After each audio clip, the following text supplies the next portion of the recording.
एक non terminal alkyne अगर ले लें,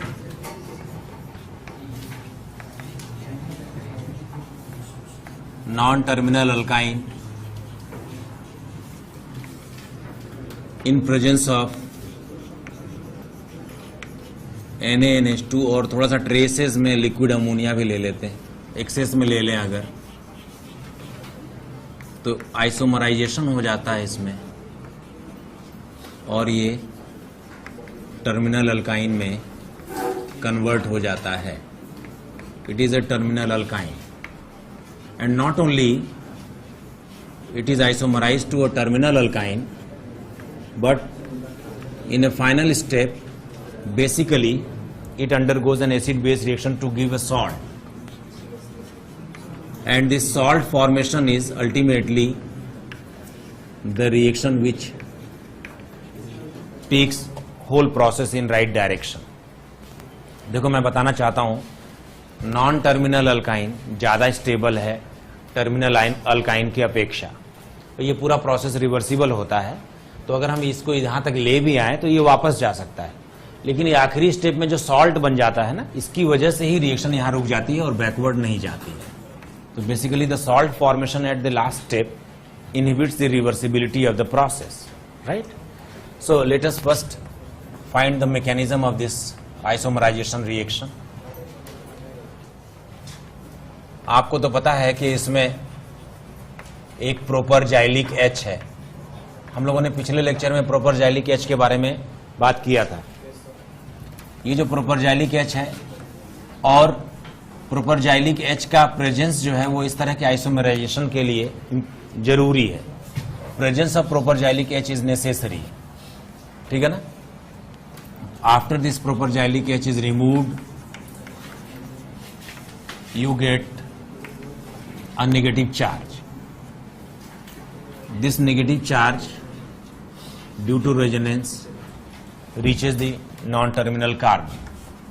So there is another resonating structure of this negatively charged anion this way. Now the liquid ammonia protonates this carbon ion. Liquid ammonia इस carbon ion को protonate कर देता है. तो प्रोटोनेशन के बाद ये बन जाता है एक एलीन जैसा इंटरमीडिएट. मैंने आपको बताया था कि allenes are unstable, any cumulene are unstable in basic medium and acidic medium too, and they are rearranged to an alkyne. तो फिर से NH2 माइनस ने एक H प्लस को यहां से निकाल लिया. H प्लस को निकालने के बाद वापस से वहां कार्बन आयन बन गया. फिर रेजोनेंस हुई. क्यों बेटा? रेजोनेंस से ये इधर आ गया. आप समझ गए यहां ट्रिपल बॉन्ड आ रहा है टर्मिनल पर. फिर क्या हुआ बोलो? यहां एक नेगेटिव चार्ज बन गया और ये हो गया सिंगल बॉन्ड और ये हो गया ट्रिपल बॉन्ड. अभी क्या होगा बताओ? अभी लिक्विड अमोनिया इसको एक H प्लस दे देगा. क्यों? तो इसको एक H प्लस जब एक H प्लस मिल जाएगा तो ये क्या बना लेगा बोलो? Non terminal alkyne. लेकिन नॉन टर्मिनल अल्काइन का H एसिडिक H होता है. sp कार्बन पर प्रेजेंट हाइड्रोजन एसिडिक हाइड्रोजन होता है. और ये क्या करेगा? अंतिम रिवर्सिबल स्टेप में, इरिवर्सिबल स्टेप में, अभी तक तो सारे स्टेप्स रिवर्सिबल थे, in last irreversible step it forms a salt, and due to this salt formation reversibility of the process is inhibited. Otherwise reaction was having full chance to go back, but this last step which is irreversible stops the reversibility. Salt formation is that process due to which reversibility of the reaction is inhibited, stopped. Otherwise non-terminal alkyne was more stable and there were chances for this reaction to go backward. बात समझ में आ गई? इसीलिए NaNH2 में इस वाले isomerisation में, यानी कि नॉन टर्मिनल से टर्मिनल अल्काइन के आइसोमराइजेशन में NaNH2 का एक एक्स्ट्रा मोल लग जाता है, एक मोल ज्यादा लग जाता है as compare to moles of alcoholic KOH in previous case. समझ नहीं पा रहे हो? एक आइसोमरेशन हमने किया था ना टर्मिनल से नॉन टर्मिनल, उसमें अल्कोहलिक KOH के 3 मोल यूज हुए थे, यहाँ NaNH2 के 4 मोल यूज हो जाते हैं। एक आखिरी मोल एक्स्ट्रा क्यों लगा इसमें? सॉल्ट फॉर्मेशन के लिए। बात समझ में आ गई? तो आप इसको नोट कर लें। तो हम नीचे लिख लेंगे कि 1 मोल एक्स्ट्रा लगा, और दूसरी बात हम लिख लेंगे कि जो आखिरी स्टेप है जिसमें सॉल्ट फॉर्मेशन हो गई, उसकी वजह से ही रिएक्शन की रिवर्सिबिलिटी रुक गई, वरना रिएक्शन बैकवर्ड चली जाती। नोट करो पहला point, in last irreversible step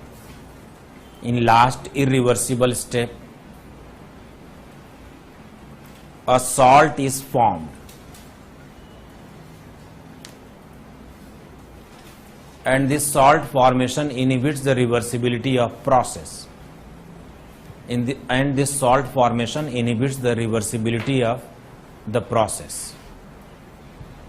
Salt formation inhibits the reversibility of the process. बात समझ में आई? And this salt formation inhibits the reversibility of the process. Inhibits मतलब रोक देना। बात समझ में आ गई? क्लियर होगी ये बात? एल्कीन के फॉर्मेशन के बारे में हम लोगों ने कई बातें कर ली। क्या मैंने आपको मेटल कार्बाइड से एल्कीन के बारे में बता रखा है? बताया? सिल्वर पाउडर वाली रिएक्शन बता रखी है क्या? सिल्वर पाउडर वाला भी हो गया, मेटल कार्बाइड वाला भी हो गया। ये विसिनल डाइहैलाइड से जेमिनल डाइहैलाइड से बता दिया। बताओ विसिनल डाइहैलाइड या जेमिनल डाइहैलाइड से जब हम एल्कीन बनाते हैं तो उसमें कौन कौन से रिएजेंट यूज कर सकते हैं? एल्कोहलिक KOH हीट करके, या फिर NaNH2 हीट के साथ, या फिर मोस्ट कॉमनली यूज्ड कौन सा है? Alcoholic KOH followed by NaNH2। This is the most commonly used reagent for, ठीक है ना। तो अल्काइन की रिएक्शंस मैंने आपको पहले बता दिया था। अल्काइन में addition of HX, addition of H2O, H2O में भी मर्क्यूरिक आयन के साथ, और हाइड्रोबोरेशन वाला भी बता दिया था। उसके बाद एडिशन ऑफ X2 भी बता दिया था, टेट्रा हेलो एल्केन बन जाता है, और एडिशन ऑफ HOX भी बता दिया था। इसमें die hello alpha die hello ketone बन जाता है, ये बता दिया था। तो रिएक्शन पहले बता दी थी, ठीक है ना। और अभी अच्छा उसमें एक आध रिएक्शन और बता दी थी आपको, कॉपर ट्यूब पर पास करके बेंजीन बनाते हैं, ये भी बता दिया था अल्काइन की रिएक्शंस में। कुछ एक आध चीजें और बची हैं अल्काइन के बारे में जो जानना जरूरी है। यहीं पर एक आध चीजें और जानना जरूरी है। कोई भी अल्काइन ले लें, कोई भी अल्काइन ले लें, जैसे ये ले लें, इसके पास एसिडिक H है, ठीक है ना। तो अगर हम इसे सोडियम मेटल से ट्रीट कर दें तो क्या बनेगा बोलो? तो ये बन जाएगा Na+ और हाइड्रोजन गैस निकल जाएगी, ठीक है ना।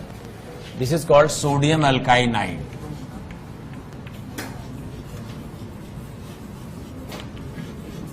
अगर आपको याद हो तो हम टॉलेंस रिएजेंट से जब ट्रीट करते हैं, टॉलेंस रिएजेंट क्या है?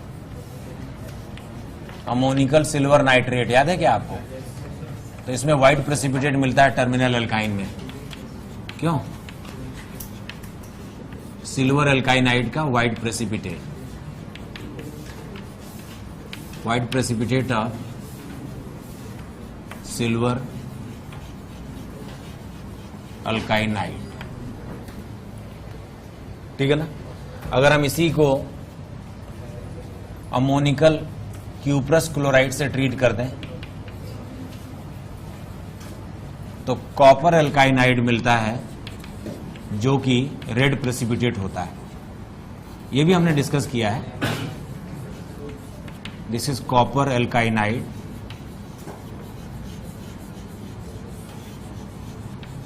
And it's a red precipitate. बात समझ में आ रही है? अगर हम एसिटिलीन के लिए करें, अगर हम एसिटिलीन के लिए सोडियम से ट्रीट करें तो हमें पहले मोनोसोडियम अल्काइनाइड एसिटिलाइड मिलता है। एसिटिलीन से करते हैं तो एसिटिलाइड बोलते हैं, और दूसरे किसी अल्काइन से करते हैं तो अल्काइनाइड बोलते हैं, ठीक है ना। This is mono sodium acetylide, जो बाद में फर्दर सोडियम की रिएक्शन से बन जाता है डाई सोडियम एसिटिलाइड। डाई नहीं बोलते, इसको बोलते हैं सोडियम एसिटिलाइड।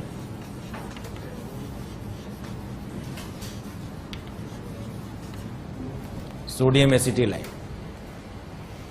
मान लो आपको कार्बन्स का नंबर बढ़ाना है, मान लो आपसे ये कहा जाए कि साहब आप एसिटिलीन से और ब्यूट 2 आइन बना लें, तो आपको क्या करना चाहिए? आपको पहले सोडियम से ट्रीट करना चाहिए इसको। क्यों? तो सोडियम से ट्रीट करोगे तो क्या मिलेगा बोलो? सोडियम एसिटिलाइड मिलेगा, दोनों कार्बन्स पे नेगेटिव चार्ज आ जाएगा। फिर क्या करें बोलो? MEI से करोगे SN2 अटैक हो जाएगा। क्यों? ME क्यों? कितने भी कार्बन आप आगे बढ़ा सकते हैं बशर्ते कि SN2 अटैक के काबिल कोई ग्रुप हो। बात समझ में आ रही है? तो क्या मिल जाएगा? और फिर से यही वाली रिएक्शन वापस एक बार करते हैं तो इधर से भी अटैक हो जाएगा, इस साइड से भी। तो बन जाएगा, ये बन जाएगा नहीं बन जाएगा? तो ये नंबर ऑफ कार्बन को इंक्रीज करने का ये सब तरीका है कि आप पहले कार्बन को नेगेटिव चार्ज में कन्वर्ट कर लें, फिर उसका न्यूक्लियोफाइल की तरह SN2 रिएक्शन में यूज कर लें। बात समझ में आ रही है? तो ये जो सोडियम एसिटिलाइड है ना, इसीलिए कैल्शियम कार्बाइड को भी आपको मैंने बताया था कि इसको पानी डालते ही एसिटिलीन बन जाती है, ठीक है ना, और ये कैल्शियम 2+ जो है वो अलग हो जाता है, मतलब ये कैल्शियम हाइड्रोक्साइड बन के अलग हो जाता है। तो इसको भी मॉरिसन बॉयड नाम के एक राइटर ने लिखा है कि इसको कैल्शियम एसिटिलाइड बोलना चाहिए, इसको कैल्शियम एसिटिलाइड बोलना चाहिए और ये आयनिक होना चाहिए। Calcium carbide must be named as calcium acetylide. किसी बुक में अगर आपने गौर किया हो ये कभी, तो इस तरह की रिएक्शन, इस तरह का स्ट्रक्चर दिया हुआ है, जैसे कार्बन और कैल्शियम के बीच में कोवैलेंट बॉन्ड हो, ऐसा नहीं है। बात समझ में आ गई? क्योंकि कैल्शियम कार्बाइड में पानी डालते ही एसिटिलीन बनती है, ठीक है ना, तो इसका मतलब ये है कि वो कुछ आयनिक जैसा बॉन्ड है, और वो सोडियम एसिटिलाइड की तरह से कैल्शियम एसिटिलाइड नामकरण भी होना चाहिए, और उसके अलावा वो आयनिक होगा, ना कि कोवैलेंट होगा। ठीक है, नोट करो ये addition of X2 on alkynes.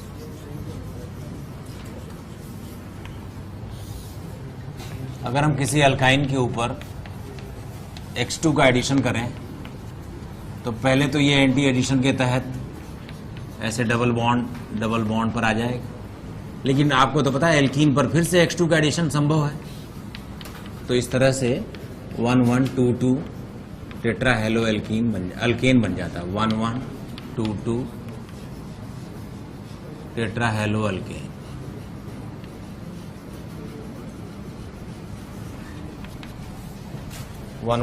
Tetra hello alkane, ठीक है ना। एग्जाम्पल के लिए बोलो जरा,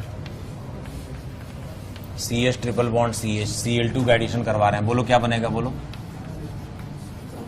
1122 टेट्रा क्लोरोइथेन, ठीक है ना। प्रोपाइन पर करवा लो एडिशन, क्या बन जाएगा बताओ,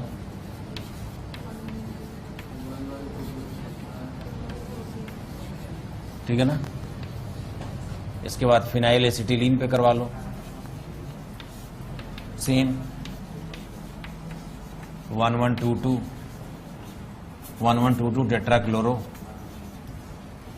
फिनाइल इथेन।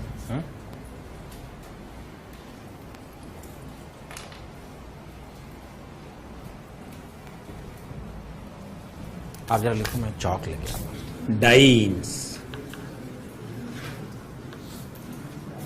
डाइन 3 तरह के होते हैं, एक तो है आइसोलेटेड डाइन,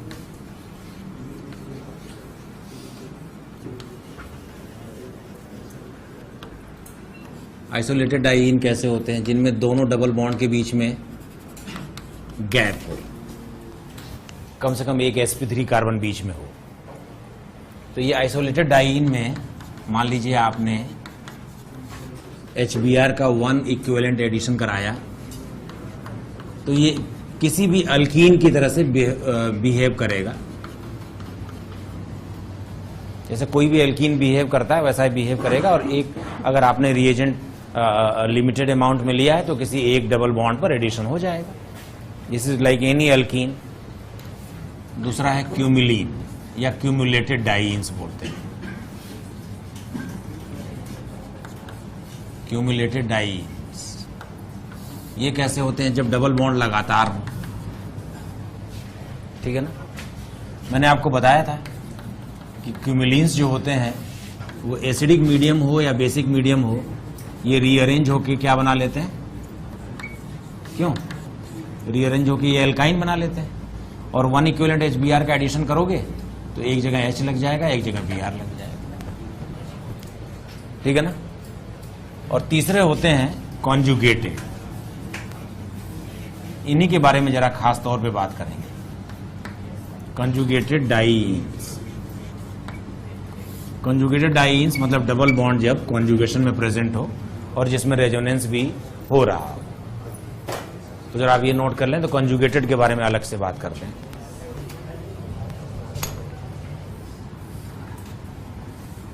जब इस पर HBr का 1 इक्विवेलेंट ऐड करते हैं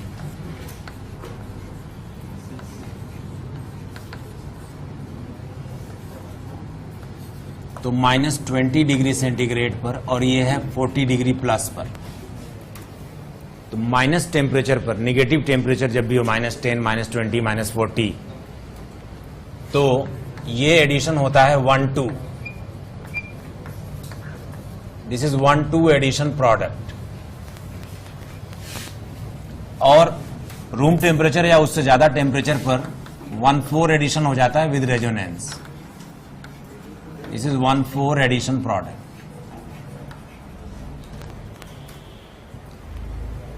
ठीक है ना।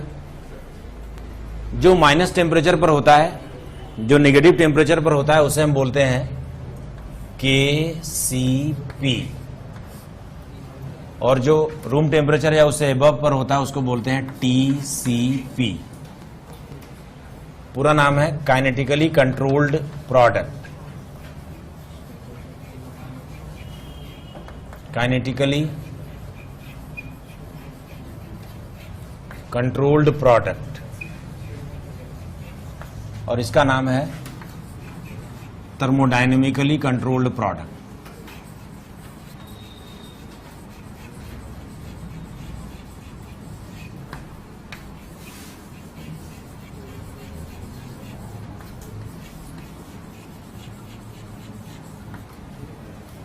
Thermodynamically controlled product. बात समझ में आ रही है। टीसीपी और केसीपी में अंतर यह है कि अगर हम कार्बोकेटायन की बात करें तो इसमें ज्यादा स्टेबल कार्बोकेटायन बनता है, मोर स्टेबल कार्बोकेटायन, और इसमें लेस स्टेबल कार्बोकेटायन बनता है।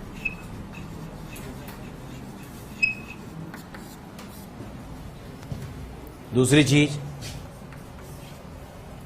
अगर हम एक्टिवेशन एनर्जी की बात करें तो इसमें लेस एक्टिवेशन एनर्जी होती है और इसमें मोर एक्टिवेशन एनर्जी होती है। मतलब ये डिफिकल्ट, ये रिएक्शन डिफिकल्ट है और ये रिएक्शन थोड़ी इजी है।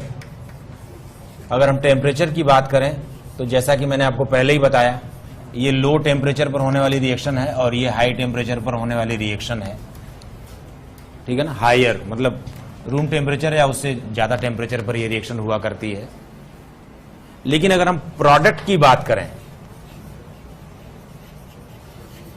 प्रोडक्ट, तो आप देखें इसमें जो प्रोडक्ट है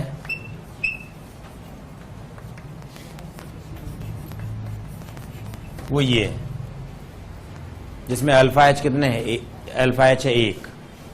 इसमें जो प्रोडक्ट है वो ये है, जिसमें अल्फा एच कितने हैं बोलो, 5।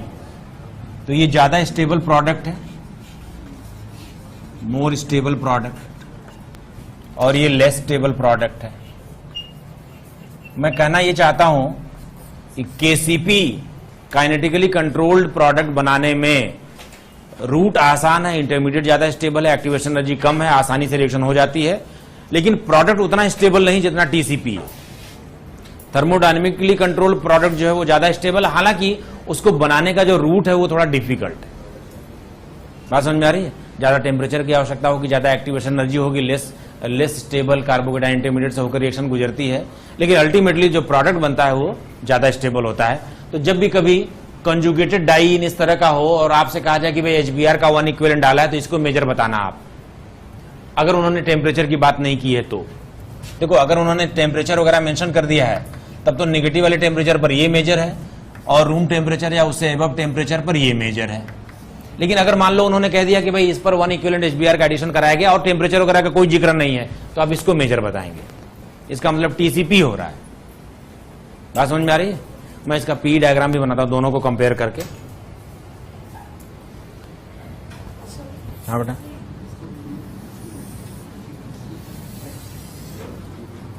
इधर की ओर है रिएक्शन कोऑर्डिनेट और इधर की ओर है पोटेंशियल एनर्जी। तो अगर KCP ऐसा है, देखो जरा, ये तो कार्बोकेटायन से होकर जाएगी रिएक्शन ना, तो डबल पीक से होकर जाती है ना बेटा। अगर ये KCP है, दिस इज काइनेटिकली कंट्रोल्ड, तो जो TCP है उसका रूट थोड़ा सा डिफिकल्ट है, उसमें एक्टिवेशन एनर्जी भी थोड़ी ज्यादा है, लेकिन अल्टीमेटली प्रोडक्ट क्या है, ज्यादा स्टेबल है। कठिन रास्ते से होकर भले ही वो रिएक्शन जाती है, बट अल्टीमेटली जो प्रोडक्ट है वो ज्यादा स्टेबल होता है। इसीलिए जब भी कभी आपको फ्रीलांस पूछा जाए कि भाई कौन सा प्रोडक्ट मेजर बनाएंगे, तो आप TCP को ही मेजर बनाएं, जब तक कि उन्हें स्पेसिफिक कंडीशन ना दी हो कि भाई इतने -40 पर ही बनाओ, तब तक मोस्टली वो ये सब कंडीशंस नहीं देते। ठीक है,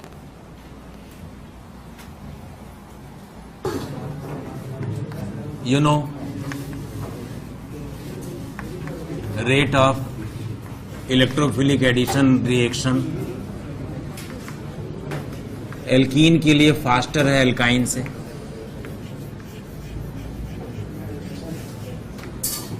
रीजन बताओ, why alkene is faster for electrophilic addition reaction? Because more stable carbocation is involve, right. इसमें कार्बोकेटाइन जो बनता है वो ज्यादा स्टेबल होता है, इसीलिए अल्कीन के केस में इलेक्ट्रोफिलिक एडिशन ज्यादा फास्ट होता है।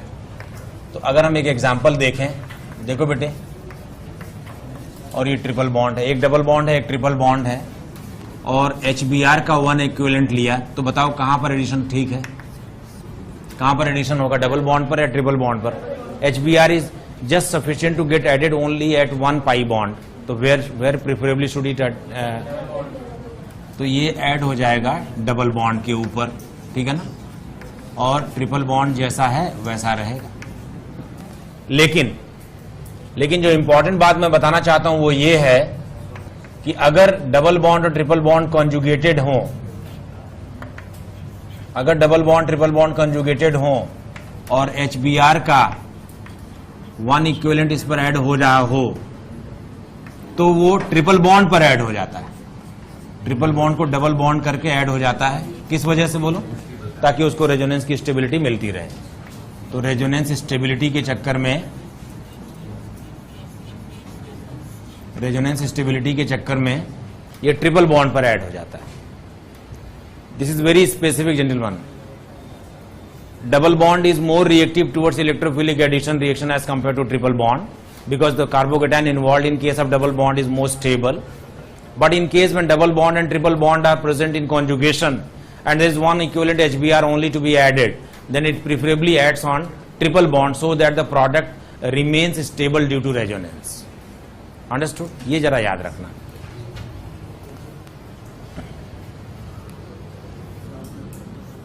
आपको तो पता है ना कि अगर मान लो किसी अनसिमेट्रिकल अल्कीन पर हम HOCl का एडिशन करवाएं तो Cl प्लस होता है जो बाहर की ओर आ जाता है, क्यों? और H2O as a nucleophile more crowded carbon पर आकर OH बना लेता है, यही तो होता है ना. लेकिन जो खास बात मैं बताना चाहता हूं वो ये है कि अगर हम NOCl का एडिशन करवा दें, ठीक है ना, NOCl का, यहीं पर धोखा होता है. NOCl का अगर हमने एडिशन करवाया तो ये ऐसे होता है, यहां पर NO आ जाता है. इसको बोलते हैं एकेडमिक धोखा. HOCl का माइंड सेट करके NOCl का पूछ लेंगे. कैसे होती है रिएक्शन बोलो? ये रिएक्शन शायद ऐसे होती होगी कि हमने इस तरह से रिएक्शन का, इस तरह से रिएजेंट ले रखा है, ठीक है ना. Nitrogen being slightly positive will be attacked by the alkene और ये इधर चला जाएगा. तो ये कुछ ऐसा सीन बनेगा कि ये कार्बोकेटायन बन जाएगा और ये बन जाएगा NO- और Cl। जब ये वापस आएगा N डबल बॉन्ड O बनाने के लिए, तब Cl- इधर टूट के चला जाता है। देख रहे हो ना? तो ये क्या बन जाएगा अल्टीमेटली? HOCl से उल्टा है एडिशन इसमें, NOCl। तो ध्यान रखना जरा इस बात का भाई, HOCl में Cl+ आता है और NOCl में N पर पॉजिटिव चार्ज है जो इलेक्ट्रोफाइल की तरह बिहेव कर रहा है। जो इलेक्ट्रोफाइल होता है वही तो लेस क्राउडेड कार्बन पर अल्टीमेटली दिखाई पड़ रहा होता है। क्यों? मार्कोनिकॉफ का रूल क्या है? Electrophile comes on a double bond in such a manner so that it can give rise to more stable carbocation. तो ज्यादा क्राउडेड कार्बन पर प्लस चार्ज बन सके, इसके लिए जो इलेक्ट्रोफाइल आउटर कार्बन पे आता है, तो जो इलेक्ट्रोफाइल की भूमिका में होगा वही तो आउटर कार्बन पे आएगा। तो NOCl में नाइट्रोजन पार्शियली पॉजिटिव हो जाता है because of the presence of oxygen with it. Oxygen being very electronegative will make the nitrogen electron deficient. समझ में आ गई बात? एक और बात जो शुरू से मैं आपको बताता आ रहा हूं कि मान लो हमने ले लिया कोई अल्कीन, मान लो हमने कोई अल्कीन ले लिया और हम इस पर रिएक्शन करवाएं Me3CCl और SbCl5 से। ये आपको तो पता है ये टर्शरी ब्यूटाइल क्लोराइड है और ये SbCl5 है, जॉर्ज ओला है, इसी तरीके से कार्बोकेटायन बनवाया करते थे। तो ये Me3C+ बन जाएगा और SbCl6- बन जाएगा। यही होगा ना? देखो क्यों? अब हमारे पास इलेक्ट्रोफाइल कौन सा है बोलो? Me3C+। तो ये इलेक्ट्रोफाइल पहले यहां आएगा, अटैक करेगा, आउटर कार्बन पर आ जाएगा। तो आउटर कार्बन पर आ जाएगा तो क्या बन जाएगा बताओ? CH3 प्लस चार्ज यहां बन जाएगा और CH2 के साथ CMe3 ये बन जाएगा। फिर SbCl6- के पास एक Cl- है, वो निकाल के दे देगा, तब यहां बन जाएगा Cl।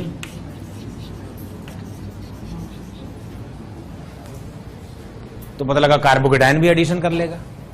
मैं आपको एक बार कार्बोकेटायन के 4 मेन फंक्शंस बता रहा था। मैंने एक बार लिखवाया था आपको कि कार्बोकेटायन में add nucleophile to give SN1 product. Carbocation नहीं, पहला था कार्बोकेटायन में रीअरेंज, दूसरा पॉइंट था कार्बोकेटायन में add nucleophile to give SN1 product, तीसरा था कार्बोकेटायन में eliminate beta H+ to give E1 product an alkene, और आखिरी था कि कार्बोकेटायन में added to an alkene to form a larger carbocation.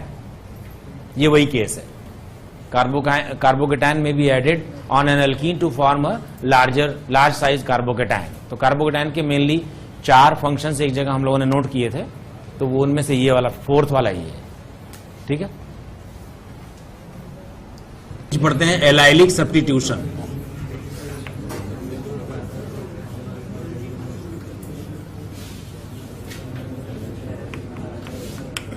Allylic substitution जरा ध्यान से देखें, सभी लोग इधर देखें बोर्ड की ओर।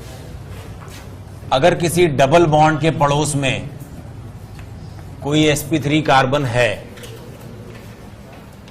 किसी डबल बॉन्ड के पड़ोस में कोई sp3 कार्बन है, तो इसी कार्बन को हम बोलते हैं allylic carbon. This is allylic carbon. नाम में भी ऐसा लिख देते हैं, अगर यहां OH लगाए तो एलाइल अल्कोहल, Cl लगाया allyl chloride, allyl bromide, allyl cyanide, ऐसे नाम भी लिख देते हैं ये। लेकिन ये नाम IUPAC में एक्सेप्टेड नहीं है, बट हम नाम में यूज करते हैं, एलाइल अल्कोहल ले लो एक, ऐसे बोलते हैं। ठीक है ना? डबल बॉन्ड के नेबरिंग पोजीशन पर जो sp3 कार्बन है, पाई बॉन्ड के नेबरिंग पोजीशन पर, अगर ट्रिपल बॉन्ड होता तो इसको प्रोपार्जाइलिक कार्बन बोलते हैं, मैंने बताया आपको। डबल बॉन्ड के पड़ोस में जो sp3 कार्बन है वो एलाइलिक कार्बन है। एलाइलिक कार्बन सैचुरेटेड है या अनसैचुरेटेड है? सैचुरेटेड है, क्योंकि इसकी 4 सिंगल बॉन्ड्स हैं, और ये वाला पोर्शन अनसैचुरेटेड है।